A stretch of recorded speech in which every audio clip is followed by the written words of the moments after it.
Hello. Today we're going to talk about double pointed needles. Now if you're new to double pointed needles, you may be experiencing some pain or frustration, and today I'm going to try to relieve a little bit of that by showing you how I work with them and hopefully give you a jumping off point to customize and make it more comfortable for yourself. So let's get right on this. Today we're going to work with 4 double pointed needles, and then we're going to work with 3. Now normally a pattern will tell you to cast on to 1 needle and then separate it out between the 3 or 4, and that's just a normal thing in patterns. Now there are instances that you'll have to, depending on your cast on that you'll have to use 2 needles. So here we go. I'm going to cast on 15 stitches, and the reason I'm going to cast on 15 stitches is because it divides out evenly between 3 needles. Now if you come across a cast on that does not divide out evenly, you just kind of throw it on somewhere, divide it out the best you can, and then throw on the extra stitch on one of the needles.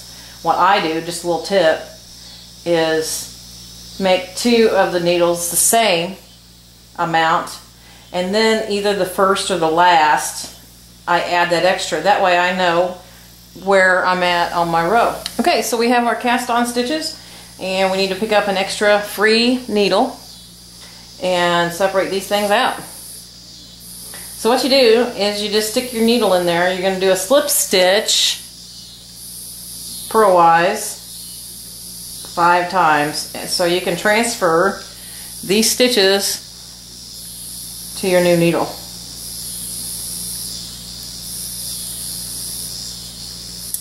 So you just let that dangle. Now there are exceptions to that rule. If you have some very slippery yarn, and if you just are scared about them falling off, just kind of do that. Just kind of let it fall underneath there and then grab a hold of it. But this isn't slippery yarn, so we're not going to mess with that. And then we're going to just take off another 5 and put it on another free needle. There's 5 there. And we're just going to leave these. We're just not going to mess with those at all. And so you see, you have everything all separated, everything's all even, and you have not twisted your stitches. And so now what you do is just put them together like that. And then you have your in the round. Now we have to start knitting and get them actually in the round. Now if you can see where your tail is, you want that on the bottom. So you just kind of turn it like that, and then push everything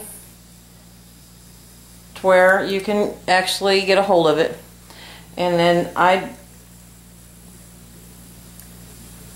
just grab a hold of it and then start knitting.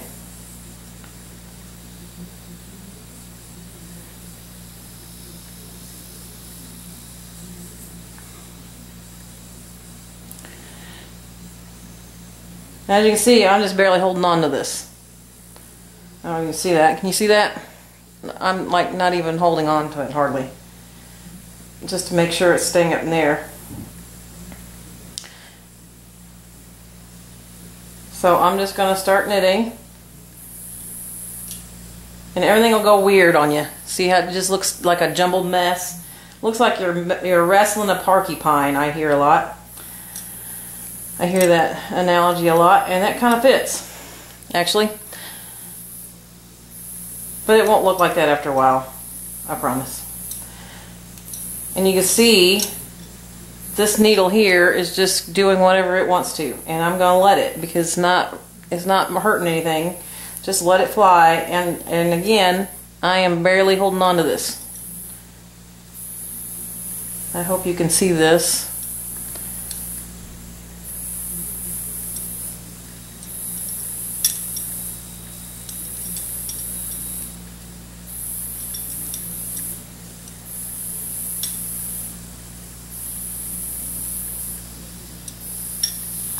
And see, so we're done with the first needle.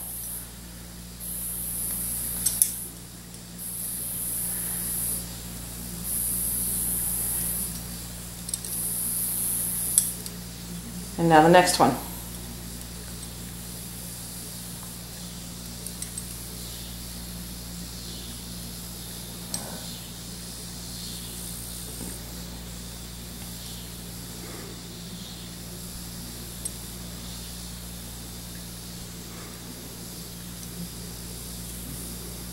And again, you can see that this needles just go everywhere.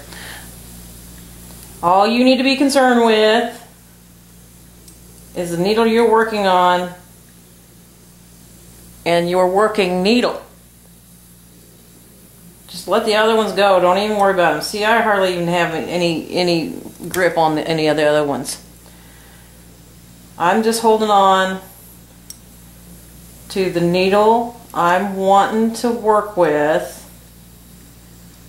And this. My hands are back here just because that's where they landed. That's where it's comfortable for me.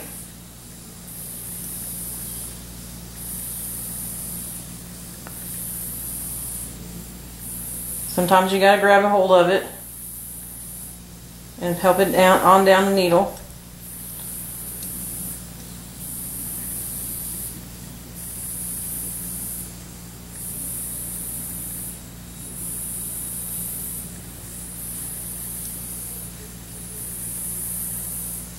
And then there's the other one.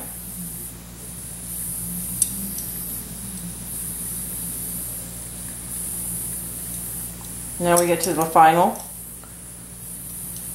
needle, the last one in our row.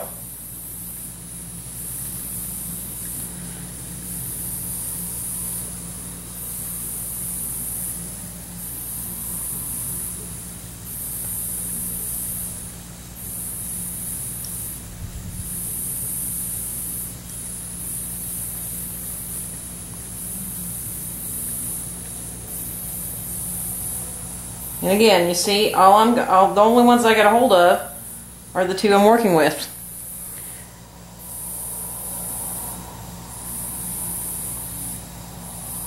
And the other ones just do what they want.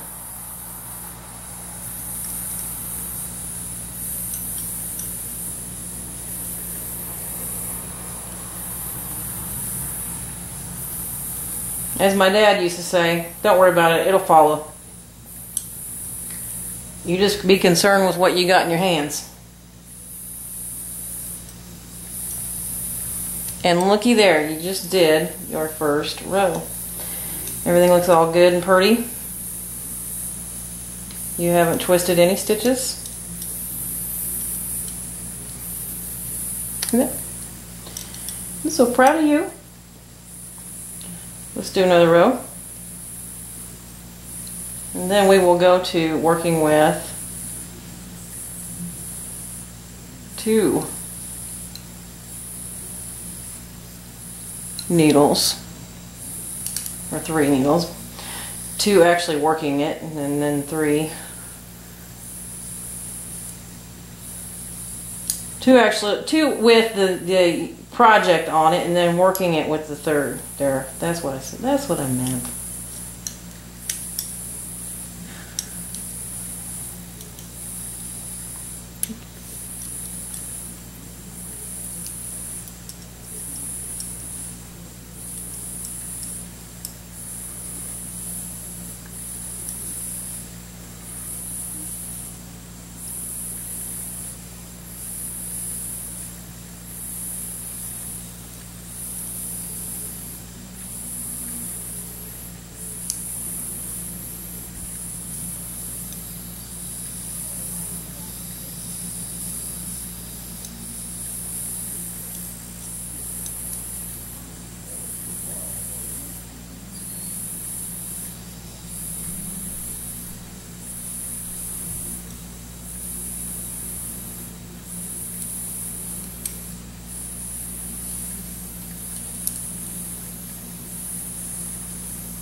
One thing I like to do is make sure that my working needle is in front.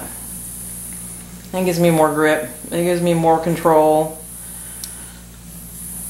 over what these wild ones are going to do. These wild needles. But still, I'm only holding on to these two. See, these other two are just doing what they want.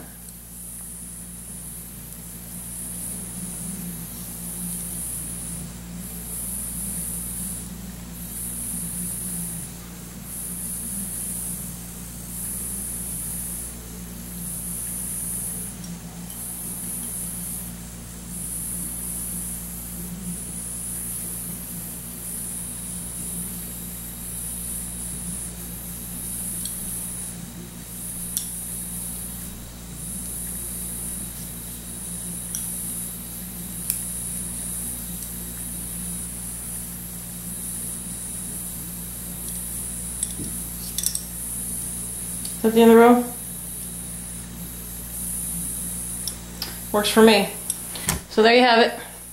Working with 3 needles, and